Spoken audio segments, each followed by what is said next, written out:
पट्टी में राम जी बानी या सुपने खा आयल बड़ी।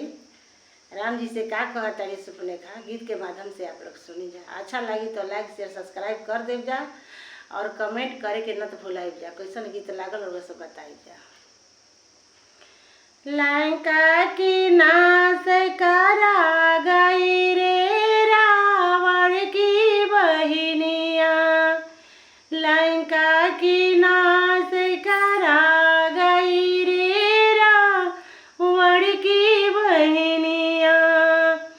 घूमता घूमता वन में आई, घूमता घूमता वन में आई, देखन राम लखन दोनों भाई, देखन राम लखन दोनों भाई। रघुबर पर मोहिता हो गई रे रावण की बहिनिया। अरे रघुबर पर मोहिता हो गई रे रावण की बहिनिया। रूप बदली प्रभु पास में आई, रूप बदली के प्रभु के पास में आई। शादी की है बात चलाई, शादी की है बात चलाई। अरे रघुबर के देख मुस्का गई रे रावण की बहिनिया। रघुबर के देख मुस्का गई रे रावण की बहिनिया।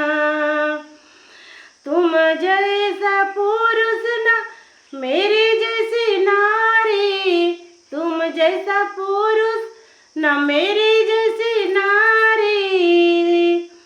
ही मिली संजोग देखो और हमारी, मिली संजोग देखो और हमारी। अरे जैसे तैसी बात बता गई रे रावण की बहिनिया। अरे जैसी तैसी बात बता गई रे रावण की बहिनिया। रघुपति राम सिया को देखा, रघुपति राम सिया को देखा। कैसी घड़ी है मन में सोचा, कैसी घड़ी है मन में सोचा। अरे लक्ष्मण के पाठ पढ़ा रही रे रावण की बहिनिया।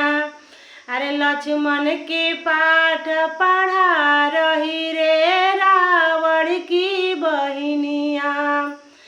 लंका के नाश